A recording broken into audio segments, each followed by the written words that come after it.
سور میں سفر ہجرت میں نبی کریم صلی اللہ علیہ وآلہ وسلم کا پہنچنا اور آپ علیہ السلام کا 3 راتیں 3 دن وہاں غار میں ٹھہرنا، یہ تواتر سے ثابت ہے۔ اللہ تعالیٰ نے سورہ توبہ میں، جس کا دوسرا نام سورہ برات بھی ہے، اس میں غار سور میں جو آپ نے وقت گزارا ہے اس کا ذکر کیا ہے۔ قرآن مجید میں آپ کے اس حال کا، اس وقت کا، اس کیفیت کا ذکر ہے جو آپ علیہ السلام نے غار سور میں اپنے اوقات گزارے ہیں۔ اللہ تعالیٰ نے ہمارے نبی علیہ السلام کو جو وحی عطا فرمائی وہ بھی ایک غار میں عطا فرمائی، لیکن وہ یہ پہاڑ نہیں تھا مکہ المکرمہ کا، وہ دوسرا پہاڑ تھا جس کو جبل نور کہتے ہیں۔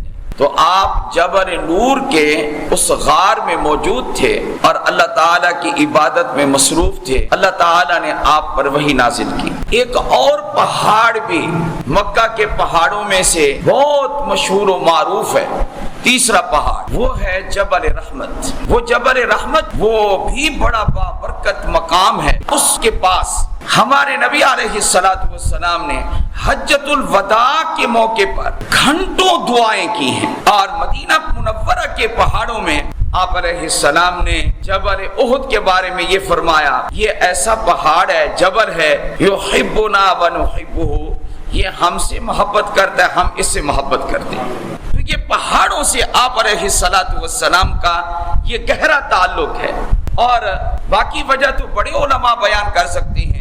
میں اپنے ذوق کے مطابق ایک بات عرض کرتا ہوں، وہ یہ کہ جیسے انسانوں کو، جنات کو، فرشتوں کو ہمارے نبی علیہ السلام سے محبت تھی اور ہے، ایسی ہی جمادات کو، بے جان چیزوں کو بھی، پتھروں کو، پہاڑوں کو بھی ہمارے نبی سے محبت ہے صلی اللہ علیہ وآلہ وسلم۔ تو آپ علیہ السلام جب حضرت ابو بکر صدیق رضی اللہ تعالیٰ عنہ کو لے کر سفر ہجرت میں غار سور کی طرف جا رہے ہیں، تو اس وقت حضرت صدیق اکبر کا حال دیکھنے کے قابل تھا۔ رات کا وقت ہے اور جا رہے ہیں تاکہ کوئی دیکھے نہ، اللہ کا حکم تھا اور آپ جا رہے ہیں۔ جب گھر سے نکلے ہیں آپ علیہ السلام، باہر تشریف لائے ہیں، تو اس وقت بھی اللہ کی مدد آپ کے ساتھ تھی۔ جب آپ اپنے گھر سے رات کے وقت نکلے ہیں، وہ کیسے؟ وہ اس طرح کہ جب آپ حضرت علی رضی اللہ تعالیٰ عنہ کو اپنے بستر پر سلایا اور فرمایا کہ ودیعتیں، امانتیں سپرد کر کے تم پھر آ جانا مدینہ میں اور ہجرت کر کے آ جانا، کہ جب تک امانتیں سپرد نہ کرنا اس وقت تک نہ آنا، یہ تمہاری ذمہ داری ہے۔ آپ علیہ السلام حضرت علی رضی اللہ تعالیٰ عنہ کو اپنے بستر پر سلا کے، ٹھہرا کے جب باہر تشریف لاتے ہیں تو کیا دیکھتے ہیں؟ کافروں نے آپ کے گھر کا محاصرہ کر رکھا تھا۔ اللہ اکبر کبیرہ۔ آپ علیہ السلام نے ایک زمین سے مٹی کی مٹھی لی اور لے کر آپ علیہ السلام نے وَجَعَلْنَا مِن بَيْنِ أَيْدِيهِمْ سَدًّا وَمِنْ خَلْفِهِمْ سَدًّا فَأَغْشَيْنَاهُمْ فَهُمْ لَا يُبْصِرُونَ۔ سورہ یاسین کی یہ آیت پڑھی اور ایسے پھینکی، وہ جو مٹی کے ذرات تھے وہ ان کی آنکھوں میں پڑے اور اپنی آنکھیں مسلتے رہ گئے۔ آپ علیہ السلام سلامتی کے ساتھ وہاں سے تشریف لے گئے۔ یہ آپ علیہ السلام کے ساتھ اللہ کی مدد شروع ہی سے تھی۔ صدیق اکبر کے گھر پہنچے، حضرت صدیق اکبر کو ساتھ لیا رضی اللہ تعالیٰ عنہ۔ یہ ساری کارروائی یہ کس وقت ہو رہی ہے؟ رات کے وقت۔ دونوں حضرات پھر غار سور کی طرف جا رہے ہیں، رات کا وقت ہے۔ حضرت صدیق اکبر رضی اللہ تعالیٰ عنہ کبھی آپ کے آگے آ جاتے ہیں، کبھی پیچھے دوڑ کے آ جاتے ہیں، کبھی دائیں جانب کبھی بائیں جانب۔ تو آپ علیہ السلام نے فرمایا، اے صدیق کیا وجہ ہے؟ اے ابو بکر کیا وجہ ہے؟ ایک طریقے سے کیوں نہیں چلتے ہو؟ فرمایا کہ جب مجھے یہ خیال آتا ہے کہ کوئی آگے سے دشمن بیٹھا ہوا تاک میں نہ ہو، وہ ہاتھ لگا کے نہ بیٹھا ہو، آگے سے کہیں حملہ آور نہ ہو جائے، جب یہ خیال آتا ہے تو میں آگے دوڑ کے آ جاتا ہوں کہ آپ کو تکلیف نہ ہو، جو کچھ بھی تکلیف ہو وہ مجھے ہو، آپ کو نہ ہو۔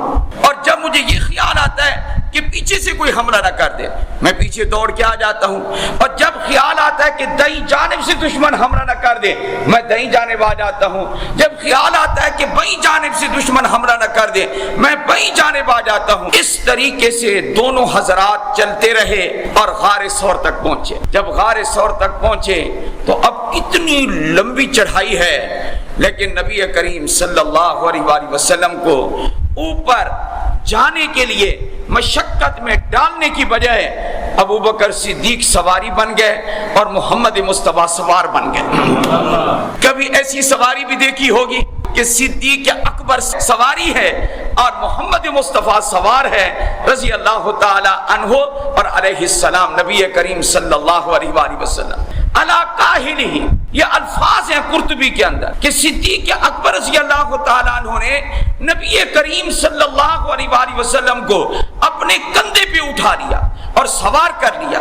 اللہ اکبر کبیرہ، یہ طاقت کس چیز کی تھی؟ حضرت کوئی لہیم جسیم نہیں تھے، حضرت کوئی پہلوانوں میں شمار نہیں ہوتے تھے، بلکہ نحیف جسم تھا، لاغر جسم تھا۔ یہ طاقت کس کی تھی کہ خود بھی جا رہے ہیں، آپ علیہ السلام کو بھی اٹھا کر جا رہے ہیں۔ یہ طاقت تھی ایمان کی طاقت، یہ طاقت تھی محبت کی طاقت، یہ طاقت تھی عشق کی طاقت، یہ طاقت تھی مودت کی طاقت۔ یہ نبی کریم صلی اللہ علیہ وسلم کی خدمت کا جذبہ تھا۔ کیا ہم ایسی قربانیوں کو اور ایسے پیار بھرے تعلق کو مسلمان بھول سکتے ہیں؟ مسلمان کبھی نہیں بھول سکتے۔ صدیق اکبر کی قربانیاں، حضرت صدیق اکبر رضی اللہ تعالیٰ عنہ نے وہاں تک پہنچا دیا، آپ کو غار کے دہانے تک پہنچے اور کہنے لگے والذی بعثک بالحق، قسم ہے اس ذات کی جس نے آپ کو حق دے کر بھیجا ہے، میں آپ کو اللہ کا واسطہ دیتا ہوں کہ آپ غار میں داخل نہیں ہوں گے، پہلے غار میں ابو بکر داخل ہوگا۔ مجھے آپ پہلے جانے دیں، مجھے صفائی کرنے دیں، مجھے وہاں ماحول بنانے دیں، مجھے وہاں پر یہ معائنہ اور مشاہدہ کرنے دیں کہ اندر کے حالات کیا ہیں۔ کوئی موذی چیز تو نہیں ہے کہ کہیں آپ کو کوئی گسند پہنچا دے، آپ کو کوئی تکلیف پہنچا دے۔ تو آپ علیہ السلام ٹھہر گئے، حضرت صدیق اکبر رضی اللہ تعالیٰ عنہ داخل ہوئے، غار کی اچھی طریقے سے صفائی کی۔ صفائی کرنے کے بعد جو کچھ اس میں تنکے ونکے کچھ بھی تھا وہ باہر پھینک دیا۔ کچھ سوراخ تھے، حضرت صدیق اکبر نے اپنے کپڑے کے ٹکڑے کرنا شروع کر دیے چادر کے، اور ایک ایک سوراخ وہ بند کرنا شروع کر دیا، لیکن ایک سوراخ باقی رہ گیا، چادر ختم ہو گئی۔ تو آپ نے ایڑی کو اپنا لقمہ بنا دیا۔ غار کا وہ سوراخ کہ جس کے لیے کپڑا نہ تھا چادر کا، تو آپ نے اپنا پاؤں اس کی ایڑی وہاں دبا دی اور پھر بیٹھ گئے اور پھر کہا اے اللہ کے رسول صلی اللہ علیہ وآلہ وسلم آپ تشریف لائیں۔ آپ علیہ السلام وہاں گئے تو عرض کرنے لگے کہ آپ آرام فرمائیں، تو حضرت صلی اللہ علیہ وآلہ وسلم نے سر مبارک رکھا کس کی گود میں؟ حضرت ابو بکر صدیق کی گود میں رضی اللہ تعالیٰ عنہ وارضاہ۔ آپ علیہ السلام کو وہاں آرام آیا، رات کا وقت ویسے تھا، وہ رات کا وقت تھا، اور پھر یہ چلنا اور وہاں پہنچنا، اور اس میں جو کچھ مشقت تھی اس کی وجہ سے آپ کی آنکھ بھی لگ گئی۔ حضرت صدیق اکبر جاگ رہے ہیں، لیکن جو موذی چیز اندر پڑی تھی سوراخ میں، وہ جو سانپ تھا اس نے آپ کی ایڑی کو ڈسا اور کاٹا۔ لیکن کمال ہے حضرت ابو بکر صدیق رضی اللہ تعالیٰ عنہ نے اپنے جسم کو حرکت بھی نہیں دی، بلکہ قابو ہو کے بیٹھے رہے، اور آپ کے آنسو بے اختیار نکلے۔ میں یہاں کہا کرتا ہوں کسی کے آنسو نکلیں گے مصلی پہ گریں گے، کسی کے آنسو نکلیں گے مسجد کے فرش پہ گریں گے، کسی کے آنسو نکلیں گے مسجد نبوی کے فرش پہ گریں گے، کسی کے آنسو نکلیں گے ریاض الجنہ میں گریں گے، کسی کے آنسو نکلیں گے مطاف میں گریں گے، کسی کے آنسو نکلیں گے حتیم میں گریں گے، کسی کے آنسو نکلیں گے کعبۃ اللہ کے اندر نماز پڑھتے ہوئے فرش پہ گریں گے، لیکن ابو بکر کے آنسو کتنے قیمتی تھے کہ وہ گرے تو محمد کی پیشانی پہ جا کر گرے۔ اللہ نے اتنے پاکیزہ آنسو بنائے حضرت ابو بکر صدیق رضی اللہ تعالیٰ عنہ کے۔ آپ کی آنکھ کھلی، فرمایا ابو بکر کیا ہو گیا ہے؟ یہ عرض کی اے اللہ کے رسول صلی اللہ علیہ وسلم کسی چیز نے کاٹا ہے۔ آپ نے فرمایا لاؤ، کہاں کاٹا ہے؟ بس وہ جگہ دکھانی تھی۔ آپ علیہ السلام نے اپنا لعاب دہن یہاں سے لیا، ابو بکر کی ایڑی پہ لگا دیا رضی اللہ تعالیٰ عنہ۔ فرماتے ہیں حضرت صدیق اکبر درد بھی ختم، ایسے لگتا تھا کہ کسی چیز نے کاٹا ہی نہیں۔ یہ پہلی رات ہے، یہ غار کی 3 راتوں میں سے یہ پہلی رات ہے۔ اللہ اکبر کبیرہ۔ جب صبح ہوتی ہے مکے میں، وہ محاصرہ کرنے والے انتظار میں ہیں، ان کو کوئی پتہ نہیں چلا کیا کہ محمد صلی اللہ علیہ وسلم یہاں سے چلے گئے ہیں۔ آنکھیں تو مسلتے رہے، دیکھ نہ سکے کہ کون جا رہا ہے۔ جب صبح ہوئی تو حضرت علی المرتضیٰ رضی اللہ تعالیٰ عنہ آپ علیہ السلام کے گھر سے باہر تشریف لائے۔ پوچھا یا علی، اے علی رضی اللہ تعالیٰ عنہ، محمد کہاں ہیں صلی اللہ علیہ وآلہ وسلم؟ حضرت علی رضی اللہ تعالیٰ عنہ نے فرمایا لا ادری، مجھے معلوم نہیں ہے۔ انہوں نے کہا آپ کو معلوم نہیں؟ کہا نہیں، بس میرے ذمہ جو کام تھا وہ لگا کے کہاں گئے ہیں اور اس وقت کہاں موجود ہیں یہ میرے علم میں نہیں ہے۔ وہاں پر جتنے بھی کھڑے تھے انہوں نے کہا ایک اور گھر ہے وہاں جانا چاہیے، اگر یہ ملیں گے تو وہاں ملیں گے۔ ایک گھر ہے جہاں توقع ہے محمد مصطفیٰ کے ملنے کی صلی اللہ علیہ وسلم۔ سیدھا یہ سارے محاصرہ کرنے والے وہاں پہنچے۔ ان میں ایک بڑا بدبخت بھی تھا جس کا نام تھا ابو جہل۔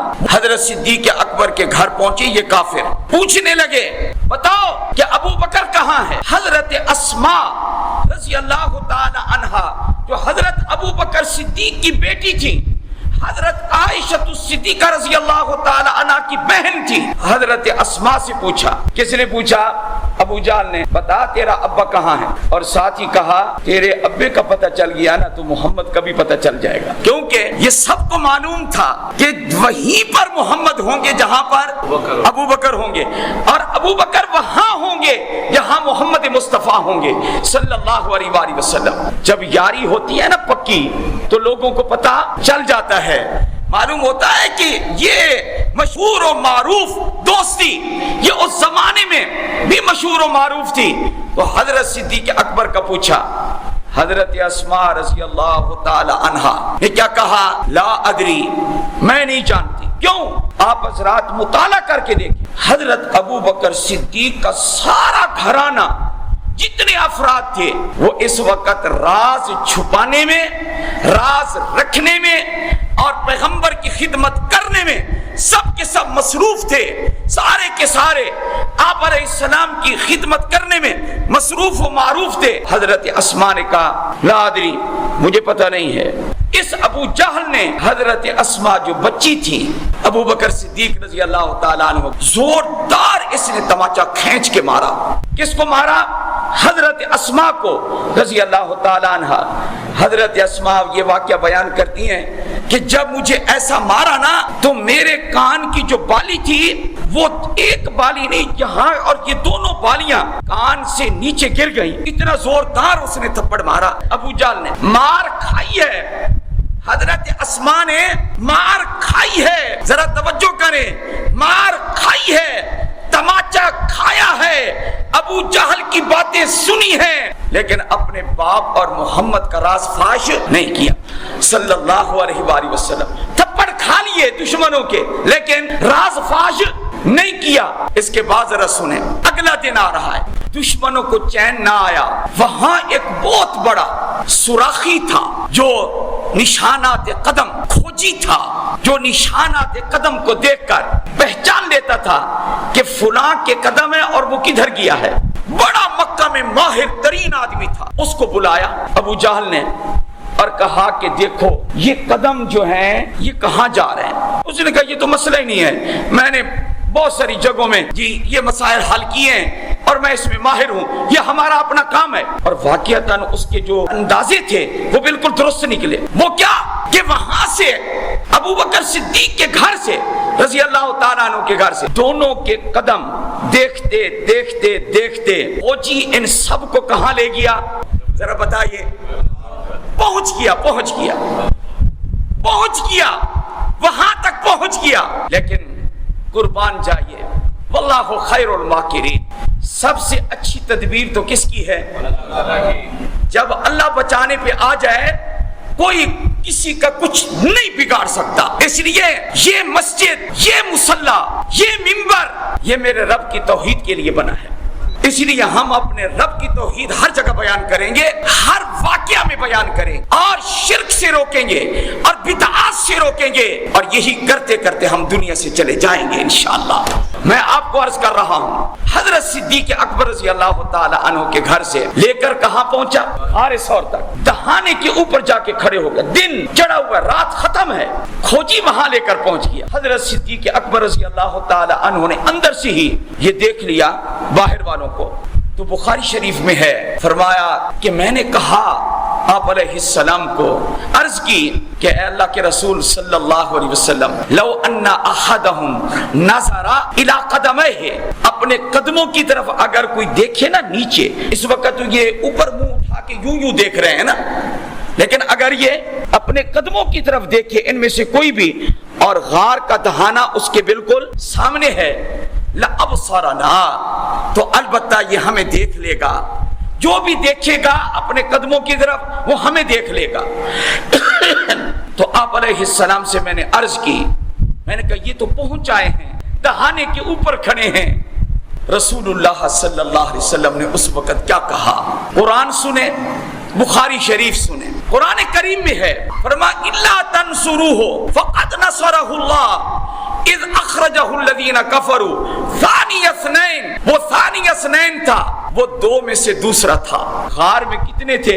عجیب بات یہ ہے، جو صدیق اکبر سے بغض رکھتے ہیں وہ بھی یہ مانتے ہیں، ان کی کتابیں بھی یہ مانتی ہیں کیا کہ ہم چاہے محبت ابو بکر سے کریں یا نہ کریں، اس بات پر اتفاق ہے کہ غار میں محمد مصطفیٰ کے ساتھ ابو بکر تھا.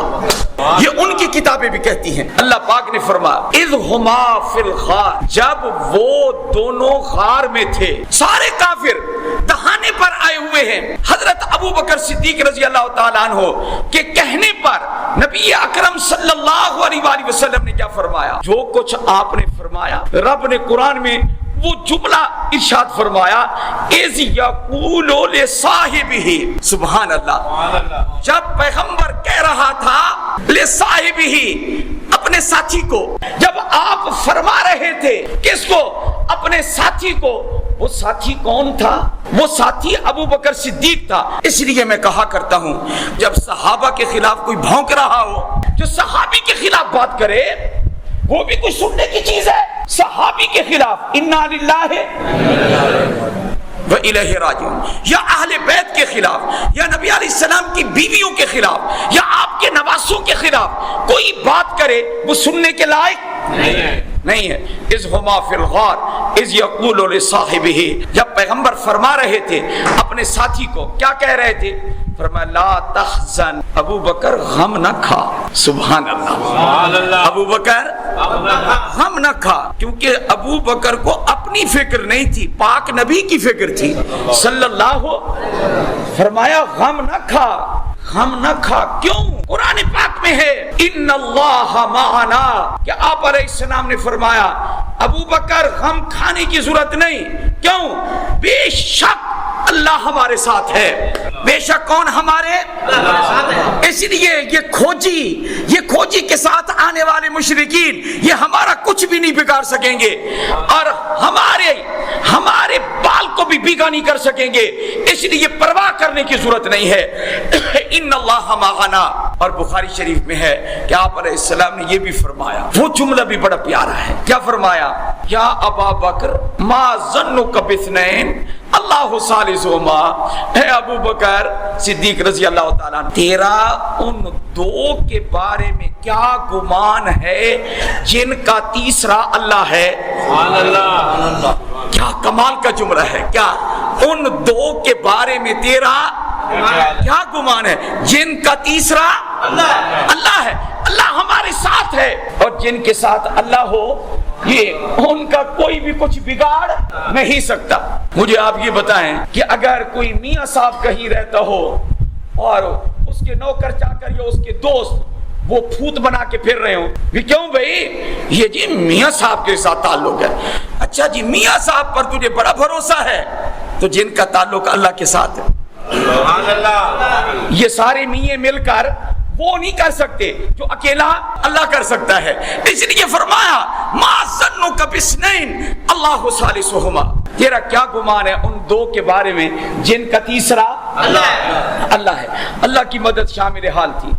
اب ذرا قرآن تھوڑا سا آگے پڑھیں، فرمایا فانزل اللہ سکینتہ علیہ وأیدہ بجنود لم تروها، اللہ پاک نے اطمینان نازل کر دیا ابو بکر صدیق پر، کیونکہ محمد مصطفیٰ تو پہلے سکون حاصل کر چکے تھے، کیونکہ اللہ کا آپ سے کیا ہو چکا تھا؟ وعدہ، نصرت، تو ابو بکر بھی سکون میں آ گئے۔ اور فرمایا وَأَنزَلَ جُنُودًا لَّمْ تَرَوْهَا، وہ جو غار تھا نا اس کے ارد گرد اللہ تعالیٰ نے فرشتے اتار کر ان کو پہرے دار بنا دیا۔ اور اللہ نے فرشتوں کا ذکر کیسے کیا؟ وَأَنزَلَ جُنُودًا، اللہ نے ایسا لشکر اتارا لم تروها، تم نے وہ لشکر دیکھا نہیں، وہ لشکر جو اللہ نے اتارا تھا پہرے کے لیے وہ تم نے دیکھا۔ وہیں پر کھڑے کھڑے باتیں کر رہے تھے، اندر یہ حضرات سن رہے تھے۔ باتیں کیا کی؟ کھوجی نے کہا یہ پاؤں کے نشانات اندر جا رہے ہیں اور میرا اندازہ غلط نہیں ہے۔ کہنے لگے تو جھوٹ بولتا ہے، تو غلط کہتا ہے کہ یہاں اندر گئے ہیں۔ اسی کو جھوٹا کر کے سارے واپس آ گئے۔ یہ میرے رب کی مدد اور نصرت ہے یا نہیں ہے؟ جسے اللہ رکھے اسے کون چکھے اسے، یعنی کوئی بھی اس کو نہیں چکھ سکتا۔ اور یہ جو 3 راتیں گزری ہیں، سبحان اللہ، یہ تو اعلان کر رہے تھے قبائل میں ابو بکر کو جو زندہ یا مردہ حالت میں لائے گا، محمد مصطفیٰ کو جو کسی حالت میں لائے گا، 100 اونٹ ملیں گے اس کو۔ یہ کنہوں نے اعلان کر رکھا تھا؟ مشرکین نے۔ اور ادھر حضرت صدیق اکبر کے گھرانے کی ذرا خدمت دیکھیے کہ دن بھر حضرت ابو بکر صدیق کا بیٹا جس کا نام عبداللہ بن ابی بکر ہے سارا دن مکے میں رہتا اور مکے والوں کی باتیں سنتا۔ شام کو آ کر وہ باتیں آپ علیہ السلام اور صدیق اکبر کو بتا دیتا۔ خفیہ رپورٹ مکہ والوں کی ساری باتیں حضرت اسما کھانا روزانہ تیار کرتی اور حضرت اسما رضی اللہ تعالی عنہا وہ کھانا جا کر خفیہ طور پر پہنچا آتی۔ بیٹا بھی خدمت میں، بولیے ذرا، بیٹی بھی خدمت میں۔